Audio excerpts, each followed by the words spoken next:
Tee. Miss Tee. Miss Tee. Miss Tee. Miss Tee. Miss Tee. Miss Tee. Miss Tee. Miss Tee. Miss Tee. Can't wait for you to meet Miss Tee. She is the T in tea. Come on. There you go. The only reason I'm making you clap for us right now is because we're about to go into something real deep. And you may not be pleased with us after we delve into this conversation, but it's a necessary conversation. So go ahead and give us a clap right now. The enjoyment now. All right, so before we get started, I need you to do something for me, because again, we're talking about equity, we're talking about economic justice, we're talking about cultural placemaking, making sure that there's equality in the arts realm, especially by way of economy and justice. I need you to do something for me. Stand up, look around, scan the room. I'm giving you 3 seconds. Go fast, go fast. Scan the room. Scan the room. Scan the room. All right, now give me your eyes. And while you're giving me your eyes, give me your ears. And while I have your eyes and your ears, I want your heart. You represent leadership and the decision makers in the realm of the arts. There's a mild lack of diversity. Now scan the panel.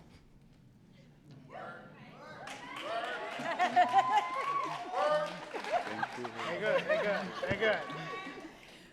We represent diversity in the arts. Now, once we start talking, you're going to understand what I mean by that. It's not just because of our skin tones.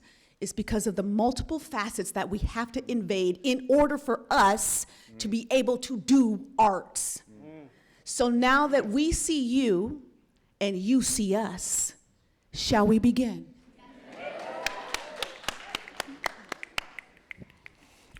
All right, so I'm going to tell you really quick, they gave us this big old title for this panel. But the first word that sticks out to me is achieving. Achieving. So before we're going to give you guys options. You get options. We can go as deep, as quick as you want to go. You know, sometimes you step on somebody's toes, they scream, ow. If I'm doing that, or if we're doing that, go ahead and say, ooh, ouch. Ouch. So we can go as deep as you want to go, but before we start, I would like to introduce our achievers. My name is Miss Tee. You can call me Miss Tee. Hi friends, my name is Nico Kimson. You can call me Nico. Hi everyone, my name is Ariana Chavez. You can call me Ariana or Ari. Hi everyone, my name is Heather Heslop. You can call me Heather. What up everyone, my name is Rashawn Davis. You can call me many a thing, so it depends on how you know me and where you know me from.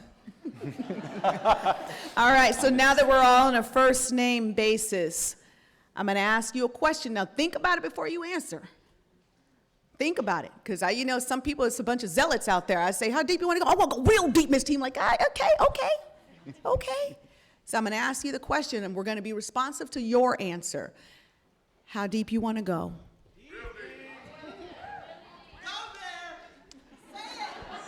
Well, Okay, so just so that you know, one of the big things as it pertains to community, economic justice, it's the collaborative voice.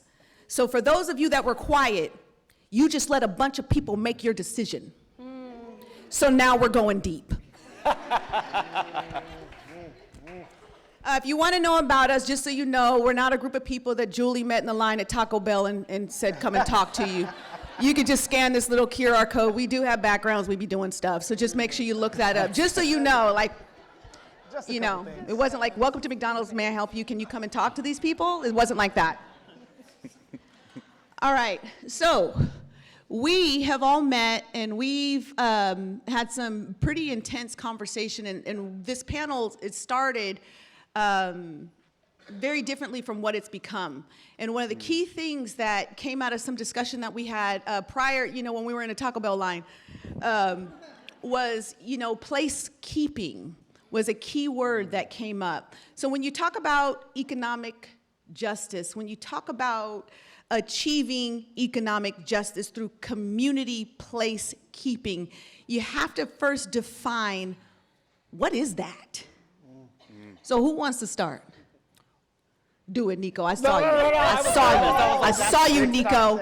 That's a big start. I saw you. I'll say what we were talking about backstage, just defining economic justice, and we have all our versions of it, is what's been happening, the caucasity that's been happening for the past hundreds of years. Ooh, caucasity. And now, justice requires the inverse. The There you flip, go. There you right? go. That pendulum has to swing Yep. so far Yep. towards equity so that eventually we can level Balance out out, towards baby. equality. So just when we talk about justice, we talk about that pendulum swing, and economically what that means for our communities that have been historically excluded on purpose from achieving economic wealth, right? So that's, to me, economic justice, and I'll pass it for community placekeeping. So placekeeping, I definitely introduced the term because it's been recently introduced to me.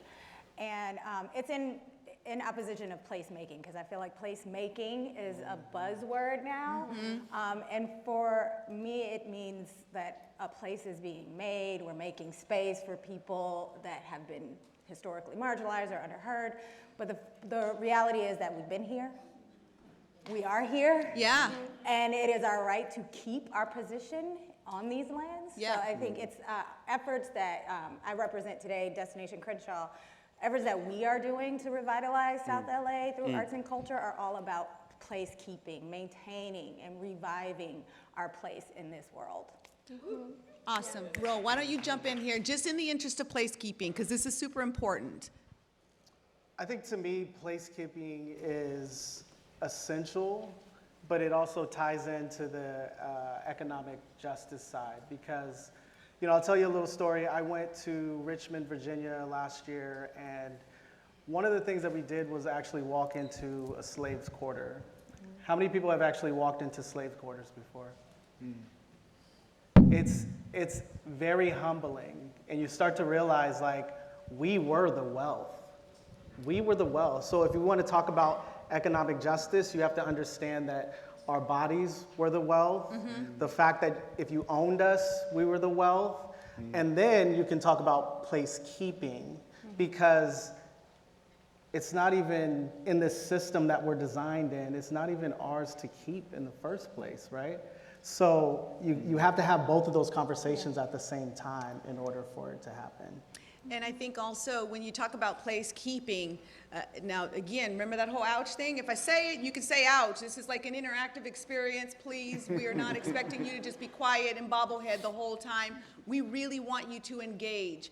Even if it's something along the lines of like, wow, okay, T, that was like right there at the border. Go ahead and throw that out there. Be engaged, because this is community. We're all leaders, we're all experts in our craft, we're all intentional, we all have a heart toward what we're doing. So it makes no sense for us to sit up here and talk at you. We want to have a conversation with you about us. So when you say things like placekeeping, immediately what comes to mind is the fact that we don't always have ownership. And one of the most challenging things, I mean, there's a whole push around homelessness, but they're not talking about the homelessness as it pertains to business. There's a lot of arts organizations that became homeless as a result of the trauma and the drama of COVID. So when you talk about placekeeping, immediately what comes to mind is, I want to own my house.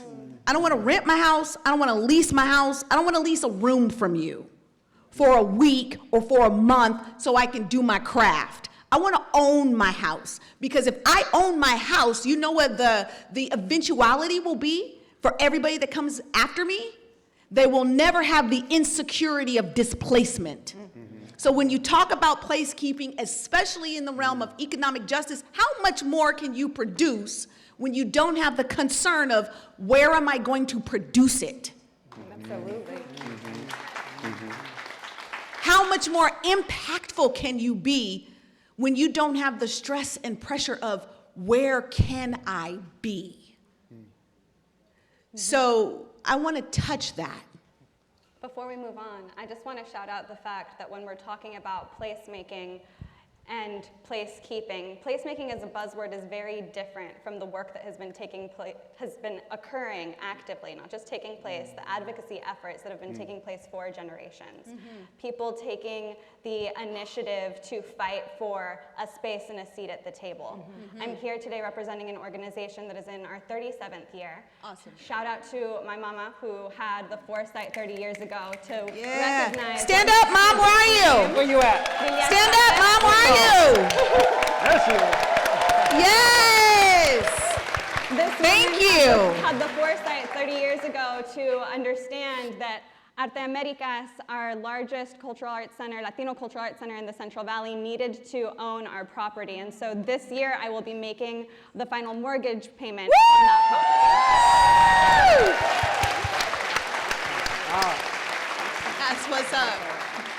I think a point to that, though, in placekeeping is, I think the expanded definition of we're talking on seats on boards, we're talking on executive positions, leadership positions, we're talking places that our community can organize and gather, we're talking studio spaces, dance studios, right? We're talking for general events for the general public and community. So I think when we think placemaking, it is ever expansive, and the dream is, and why it was not supposed to happen, because we know democracy thrives and communities can self-organize, right, in democratized in spaces. And so I think that's, we've seen these jurisdictions, these laws, these policies. We talk about lowriders in Sonoma County. We're not allowed to do gatherings of more than 2 cars, right? Because then it would be illegal, right? Because what happens if this community self-organizes? What could they do to policy, to, right? So literally we have been written in law out of placemaking, placekeeping. So what is it now to nudge your way into executive position boards, to change policies that then allow our communities to self-organize and gather and eventually lead to greater liberation for us, right? Yeah, yeah. And then consider something. When we were initially having this conversation and talking about placekeeping, here's some words that came up. Gentrification, redlining. And I said, y'all, we can't bring this up with the people. They're here for some art. They're here for some art. But how can we really talk about art when there's a bigger issue? Where? And so when we examine the communities that we populate, one of the most challenging things is, where is our place? Like, okay, we can do, in the park, or we can do in the urban housing community, or we can do in, churches, or maybe after-school programs if they let us do a program. But where is our place? Always floating around, like, where is our place? So it says achieving economic justice. I want to talk about how do we, and I really think we're just scratching the surface of it now. How do we achieve economic justice through the arts? I'd like to chime in. Is anybody familiar with Dr. Mindy Fullove's Root Shop book? Just raise your hand. Okay. I got one in the front. So it's, okay, we had a few. She really explores the profound trauma that a people experience when a community, a place where they live is demolished, quite literally demolished. And we know that that has happened in communities, black, brown communities for the centuries, having communities bulldozed for lakes, or for parks, or for metro stations, or metro lines. Stadiums. And in stadiums. And so that, like, our response with Destination Crenshaw is like moving to repair the root shock and being leaders. Like, it's coming, the gentrification train is coming. But keeping our place, finding our place on that train and directing and steering it so that we create or recreate green spaces, communal gathering spaces, where you can walk outside and see and be inspired by artists who are of your community, from your community, and really see what's possible for you. So I think, you know, really reframing how the arts and culture can really meet the needs of these changing communities and our desire to stay. I think it's core to how we do it successfully. Because people have been trying, like you said, for years. The pendulum was doing that and it was unsuccessful. Yeah. And I love that you said the desire to stay. I think most often displacement can happen because sometimes we let it happen. And there has to be a desire to stay. And then I also like that you said the plan. What's the plan? How do you service through the arts? I could tell you, you know, over COVID, we went from one dance company to 7 companies that we had to do wraparound services. So anywhere from food provision to clothing provision to, yes, we're doing creative movement, but now we have to add technological aspects of things so that they're taking their artistry and now it's digital and virtual and going across the world. So all of these different components were necessary components, not to push the edge up, but to just sustain during a very difficult time that no one could define. So the desire to stay in the game had to overshadow the desire to, like, God, this is really hard. Like, this is hecka hard. And then you hear the narrative, Julie told you all the statistics. You hear the narrative like, okay, but you're an artist. And I never, let me help everybody real quick. I never subscribed to the starving artist thing. Never. I don't want to be hungry and be trying to dance somewhere. You're passing out on the stage. That's right. That's right. I ain't doing that. Like, I don't know who thought that up, but I'm not pushing the subscribe button on that mess. So again, when you talk about economic justice, again, having the desire to stay, to stand. Like, no, I'm going to stay on this side of the pay scale. My desire is to never be on this side because it's not enough. So my desire is to stay over here, so I'm going to stay over here. Well, you know you're the only one over there, but that's okay. Because eventually these people gonna get hungry and they're going to come and join me. And having the willpower to push forward, because it's not easy. It's not an easy undertaking to, I mean, in the whole spectrum of economic justice, there's spatial justice, there's digital justice, which you kind of alluded to over COVID. I mean, a lot of work that Destination Crenshaw was doing over COVID, we couldn't be in construction. Right. The artists couldn't create, but the businesses in the community needed support to maintain and stay afloat, because at the end of the day, when these parks open, it's about really funneling all of that commerce and commercialism back into legacy business in the communities. But we had to sustain them through the troubled times. Can I offer like 2 tips that I think are helpful in economic justice conversation? Raise your hand if folks here hire artists, pay artists, are funding organizations, or have grants. Raise your hand here if you got some money. Okay, well, I better get some of that, okay? Call me, look at the program. B, I'll say, let's be real. Your job, our job, is wealth redistribution. Yes. There you go. We are here to redistribute come on, you can clap on that one. equitably to the communities that have been left out of the conversation. Yep. Make your money move, spend it down, right? So when people are like, oh, what do? I can make money move real well. There you go. I can help you spend your money real well. There you go. Right? Give me that credit card. That's what I do, right? In the communities that are disinvested in. And so I think wealth redistribution, if that is your frame and your mindset, how can I spend these dollars down, right? And then B, through community self-determination. I don't want to hear another whiteboard talk about, I think this is what we should be doing. Right? Hold on. I'm like, hey, I don't know if I need you that. gotta say ouch, don't be mad. Don't. Just say ouch. He said it, I didn't say it. Don't text me. Just be like ouch. Just be like ouch, because he said it. It's true though. Just saying. Just saying. Community self-determination. We did a community-led arts funding strategy for community grant making, $500,000 from the Hewlett Foundation. We led a 1.5 years of community listening with these asesores, these advisors, and basically they came back and said, oh, well, we know how to spend money. We know what we need, our community needs. We need places to gather, we need funding, we need professional development, and we need health and wellness. Boom, cat. And these are the diversity of what they provide as the menu items, what they need, could never have been touched by a board that was not working within the community, right? Yep. So those are the two tips I have: is make your money move, redistribute those funds, right? And because here's what I think, I talk to foundations all the time. This isn't your money. Why are you so fickle? This isn't your money. Spend the money. This is taxpayer dollars. Spend the money, honey. Let's go. Let's go.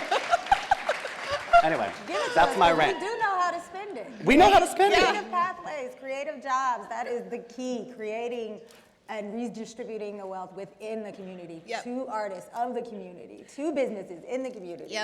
Roshan, I'm coming at you. I was gonna say the thing that I'm just coming gonna at you. I'll point you because I went down on the resume and the website. Is what happens with our communities is you set up one artist, one person with wealth.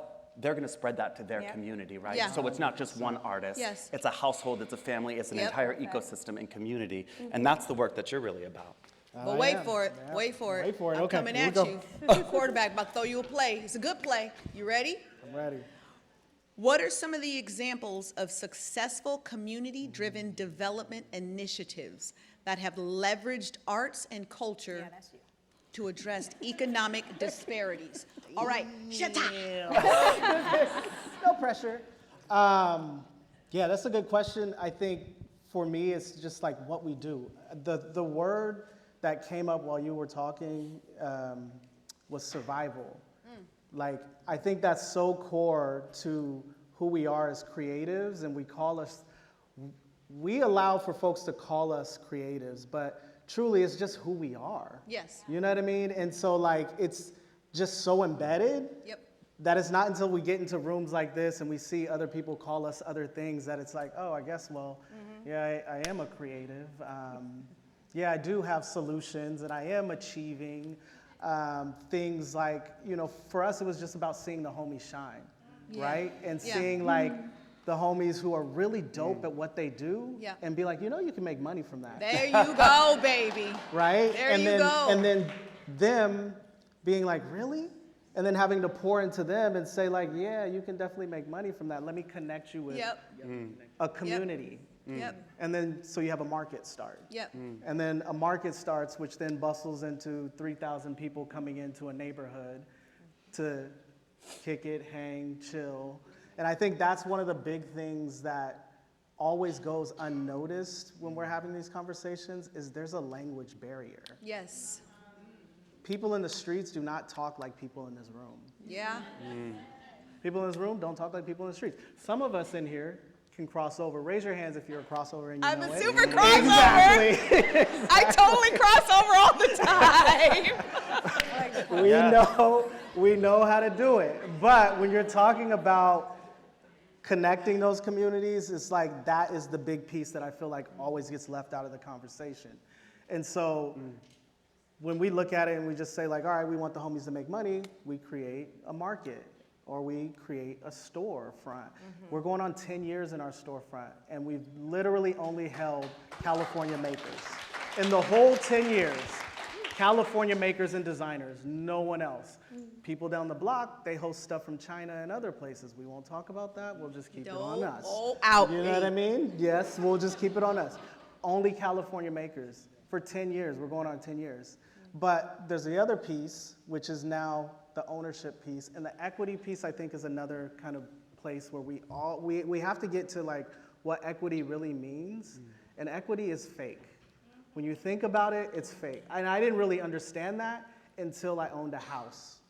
That was the first time I really understood what equity is. It's like if I pay mortgage here for years and years and years, I can pull $200,000 out of the air. That part. And then I can use that for something real. Yeah. That's a whole different ball game that people have been involved in for hella long. But if we're not having that conversation about what equity really, really is in that sense, we can say the words all the time, but it really is ownership. And so that's the next piece is like, you know, for culture, we just secured 5 parcels along a corridor here in Sacramento, so we can start with community ownership. and we're building out, yeah. Thank you for that, because it took 4 years to have multiple different conversations to put it together, right? And it's right down the block from T. We're neighbors. So, I just bought 36,000 square feet. I bought an entire city block. Right up the street from his block. You know, we tried to be stealthy with it, but I already told it, I told the Sam, like, y'all, look, I apologize ahead of time. You are in trouble. You done tripped up and put us next to each other. But here we go. yeah. So I think that's it, it's like, those are those real life examples, but I think those real life examples exist in every city you're from. It's just what you're paying attention to, what you are talking about in the rooms you're in, and then the disconnect from actually happening in the community. I can slide to any city and connect with my folks, and we can be good. Yeah. Just like anybody can fly into here and sit in this room, like I could do the same thing in multiple cities. Yes. Because we have a community and a Yes. base. Yep. It's just not connected to this top level. And once I started to understand that during the pandemic, it's like, oh, this thing goes wide and high. There you go. There you go. Ariana, do you want to jump in here, baby? Yeah, I really want to jump in on the vocab piece. You saw me Do it. getting Yeah. excited. Yeah. Getting excited. Hey, You're when talking she about starts language. fidgeting, you all just brace yourselves. I'm giving you a heads up. She has something to share. Just buckle your seatbelts. Thank you. I spent the first decade of my career really focused on arts education and museum education. And I did most of that work in Sunset Park, Brooklyn, in a neighborhood that has always been a working class immigrant neighborhood that is in the violent throes of gentrification right now. And when we think about all of these different experiences that we have on any given day, there's a lot going on, right? You can feel when a neighborhood is changing. Everyone can feel that, but if you don't have the language to connect to that experience, then you can't participate in any advocacy efforts to stand your ground, right? To maintain your home or to advocate for yourself really in any way. And so when I'm thinking about everyone here who is in a position to redistribute wealth and to share wealth. And I really hope that you will be intentional about explaining to people where these funds came from, how you got them, and how you ended up in a position to redistribute them. Because if they don't understand where those funds are coming from year after year, then they're just going to be hoping that you decide to be nice and you decide to share what you have, when they could join you, right? They could be doing that work right alongside with you if they understand how to support you so that we can all advocate together. Yeah. It's like wealth distribution and information distribution, making sure There you everybody has go. the same There access you to go. information so that we can all take that pathway up. But that's wealth.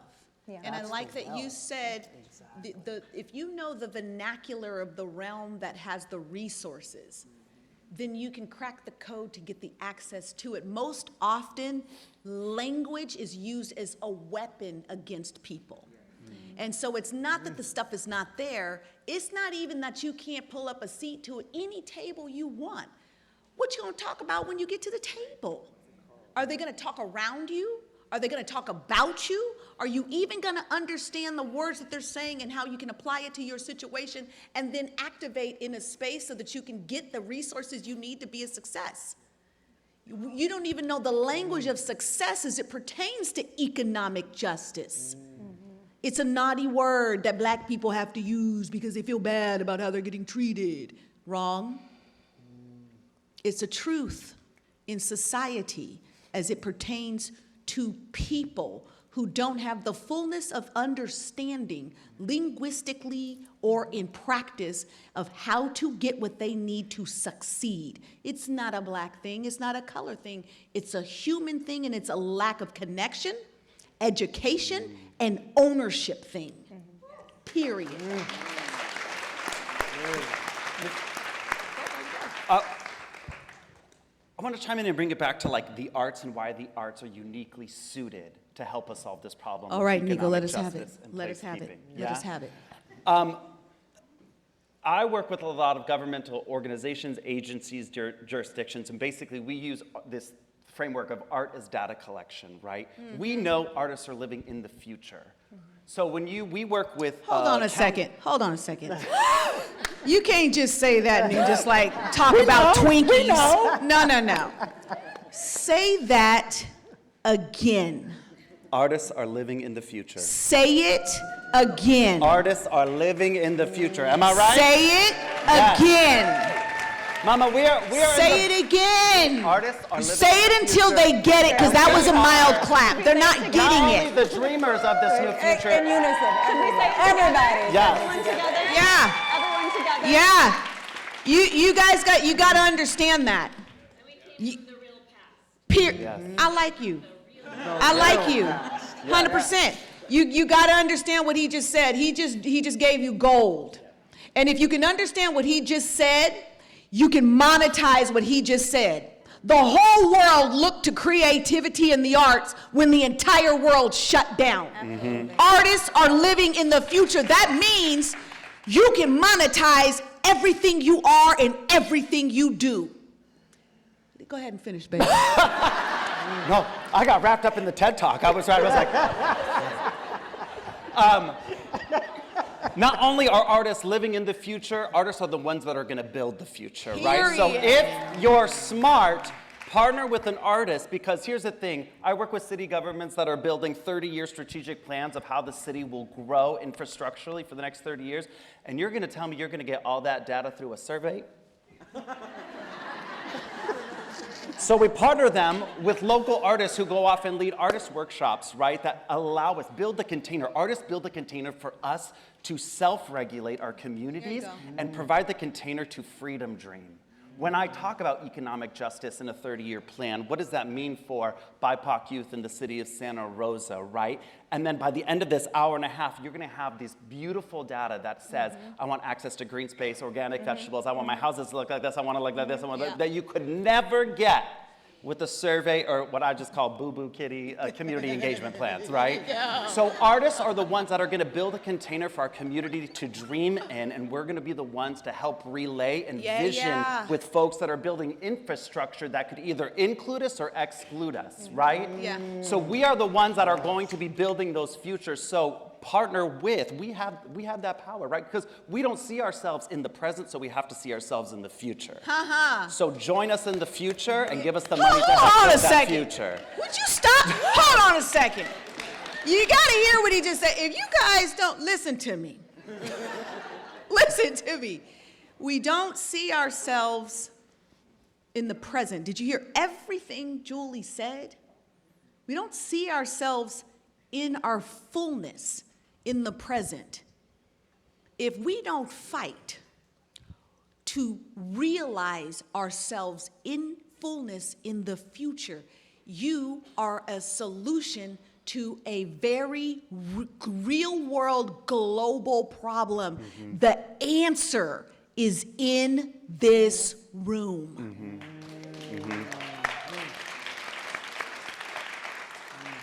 He's saying stuff, and isn't he so engaging to watch? He's like, it's so fun to watch, but he's saying something to you. The hope is that you're not, some things they can be taught, but then there are things that they have to be caught. You're not gonna get the fullness of it, but get the impartation that's happening. Just let it absorb into your pores and every fiber of your being.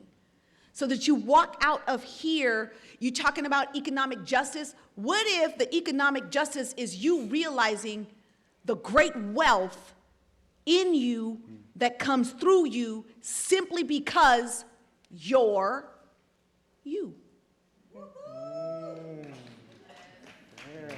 And you're just you going someplace to happen.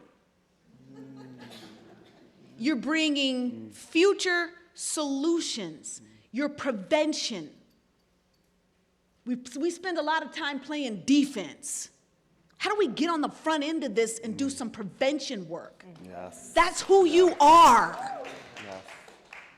Okay, y'all got us fired up here. I mean, we real fired up. You should have saw us on our Zoom call, though. It was the Justice League. I could fly. I could fly. Like, I could fly, laser vision. What was yours? You invisible? You glow in the dark? I could fly. Was talking all about it. All right, so go ahead, baby, go. I did just want to add, I really appreciate, like, coming back to the artists, and in particular the artists and the creatives in this room. Because a lot of my work, I have a background in arts education too, so my public art, spanning the arts diaspora, so to speak. It's largely with communities, and I find that the power is within them as well. Yeah. So if you have not tapped into community members that you are serving, that you are working with, then you are missing a large piece of the solution to your problems. The solution to creating real economic justice. Destination Crenshaw has been a project 10 years in the making, and the first 5 was all about talking to the community. There you go. The name, a community member on the advisory committee came up with. The design of the parks, a community member came up with. What they need, like you said, it is data. Having these conversations, they're artists, they're creatives. The creative economy in LA in particular, like the largest percentages comes from South LA, that Crenshaw region. Yeah. So it already exists. What I'm telling you is it exists. The answers, the solutions exist within your communities. Yeah. Tap into them. Yeah. Stop ignoring them just because they don't have the language. Help them Yes. understand that language. I just want to double click on that, on what you just said. Ooh, double click. Because you're talking about talking to people, right? Yeah. Go have a conversation. Yes, there's a time and a place for a survey and complex analysis. I'm not saying to throw it all out the window, but you don't always need to create a super dynamic and elaborate system, right? You can talk to people and you can get the information that you need because you'll find out what they need. Right. And then hey, Julie talked to us at the line at Taco Bell, and That's right. and here we are. Here we are. No, but seriousness, the conversation that happens, I can offer that the great majority of the programs we offer, and just so that you're aware, Sacramento is now our headquarters.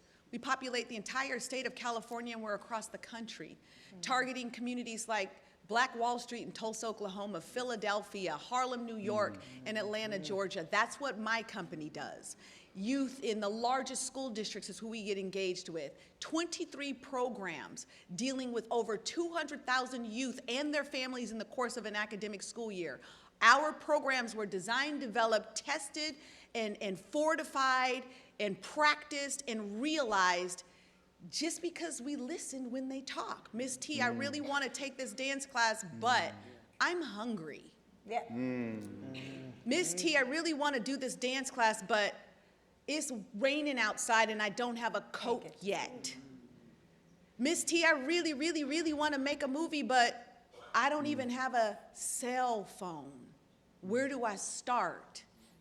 So the great majority of what we do that some people call a success is simply listening when people talk.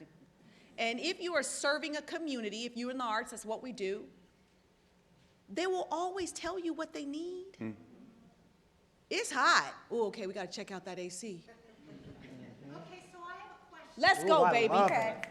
Yes. Okay, so we've heard wealth distribution. We've heard infrastructure in order to do stuff. We've heard language. Now, what I'm seeing is you've got all this money, and you've got all these nonprofits, and you've got all these artists. And so you've got money flowing to nonprofits, and you've got artists, and you've got money flowing other places. In an idea of redistribution, what would you think about training up like small groups of artists who have like interests to become nonprofits? Excellent. Empower them to be a structure that can function in this money book. Or yes, and. Yes, and. I will offer yes, and. Yeah, I have a nonprofit, but I also have a for-profit. Ding, ding, ding. Ding, ding, ding. Because what I didn't want my mentees, the people that I'm grooming in the things of economics, to think that they could only survive if they got a grant. So yes and. How about just business? How about entrepreneurship? How about Arts Plus entrepreneurship? Arts Plus business models. Arts Plus entrepreneurship, business model, and do it here for as long as you need to. Grow. Ownership. Nonprofits are a viable and productive business model. Yeah. Yeah, I think it's one of those there's a buffet, and the 501c3 nonprofit is one of them that I think it's just a tax status, but it's not a mindset, right? This year, Kimson Cradle will have been in business for 3 years. We'll have moved over $1 million directly to artists, right? Okay, that's a clap. Tell me about, right. I'm an LLC. I am not a 501c3 nonprofit, right? I think people from our shared experiences, I have been used, abused, silenced within the nonprofit industrial complex, and I no longer, I'm gonna get mine, and my community's gonna get There you theirs go. through my LLC. There you go. So then, Yes. then I have a question for you, sweetie, just because, number one, I love your bravery. Though brave people change the world. So my question for you is, do you have a nonprofit?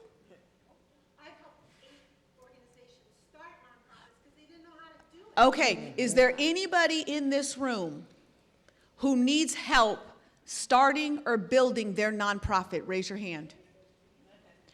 You have a mentor. Sign her up.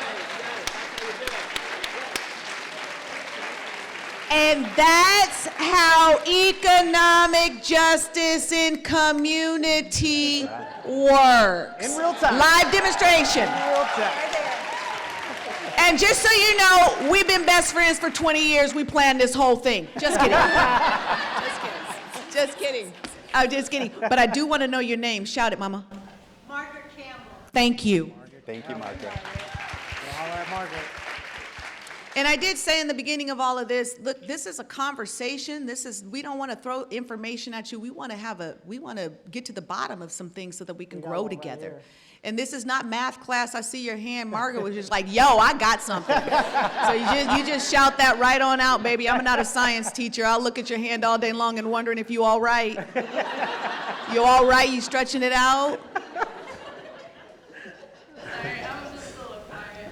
So I'm an artist, but I also work for the city of Oceanside in the cultural district. Nice and loud, Sweet Pea. I'm 22 years old. I started as a painter first, and stepping into organizing, like I'm learning to speak a different language Uh-huh. than I'm necessarily used to, and I want to empower other artists to step into that realm. But I guess I'm trying to find this balance of like,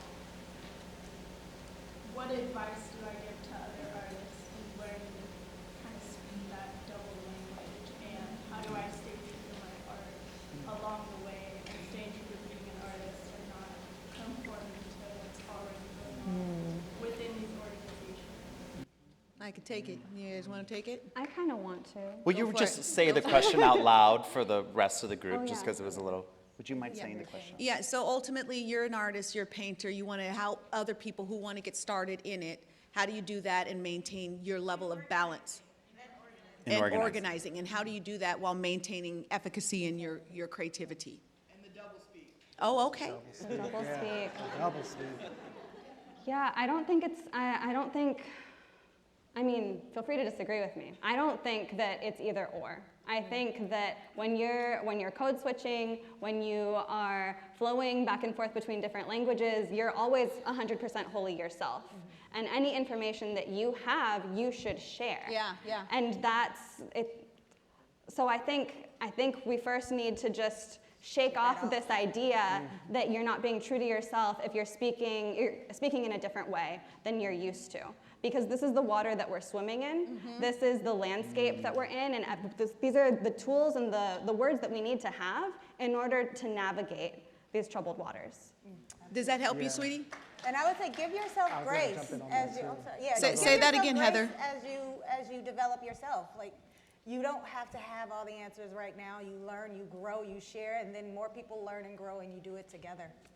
Yeah, I think my answer to that is like really understanding what creativity really is at the core of it. You know, I have this conversation with the homies all the time. Is like, if you would have asked me when I was in my 20s, I'd have told you I'm an MC and that's it.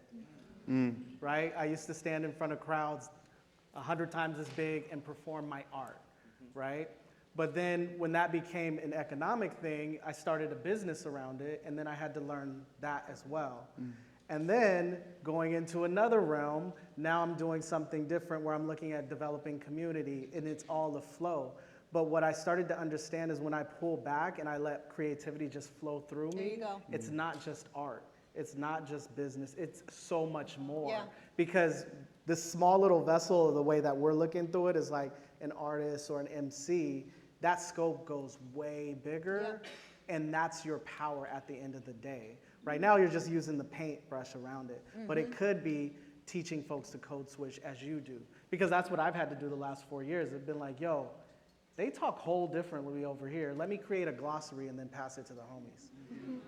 Right? So when you're in that and you have that awareness, that consciousness of being able to see it, that's actually your true creativity. And if you can hold that, that grows so far.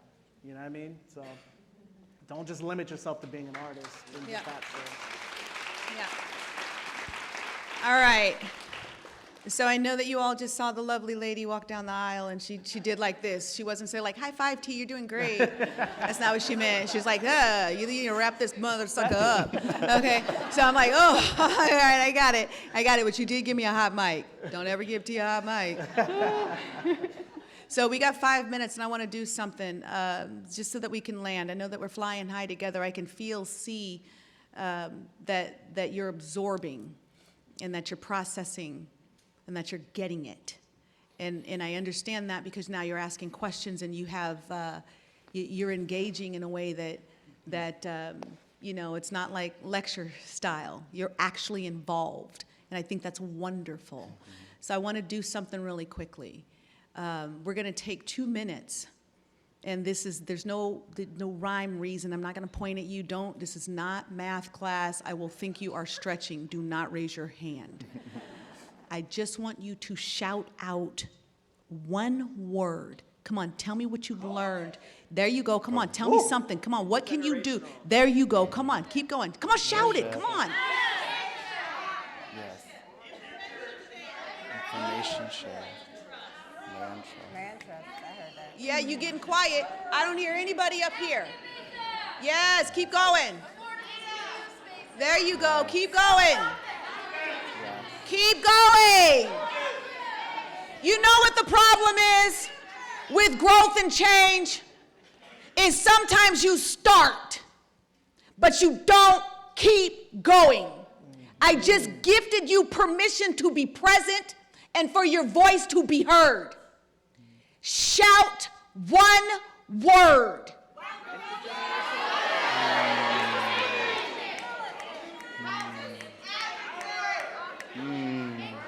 Come finish, come on. Yeah. There you go. So there is a difference between good and great. The difference between good and great is good people start. Great people finish. And they make a lot of noise while they're doing it.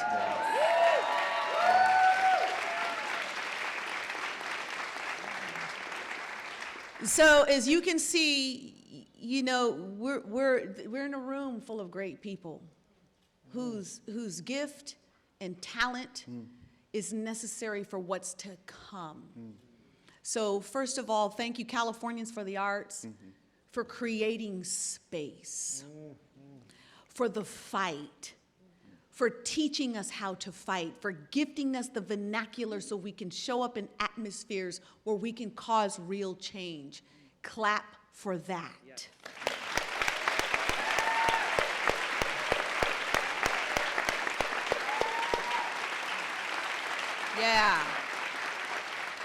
Okay. And so just because we can say we're like a panelist and we did panelist stuff, I am going to ask that you all take up the same assignment. One word. Give me one word so that we can exit strong together and release everybody into their future. Culture. Oh, that's not fair. Freedom. Share. Transformative relationships. That's like That's 11 good. words. That's 2 words. I cheated. You just changed the language. I see you. Change the language. It's okay. Relationships. And mine is stand. And sometimes you don't got nothing left. But if you can just stand.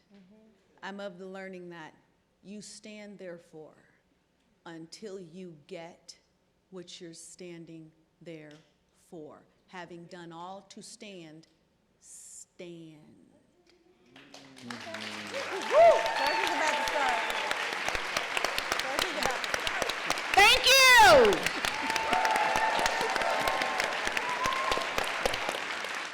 Hey, you guys, make sure you scan that QR code, look up our stuff, follow, learn more about us. Be sure you thank Julie, Californians for the Arts, for creating this opportunity. You guys are amazing. Go be.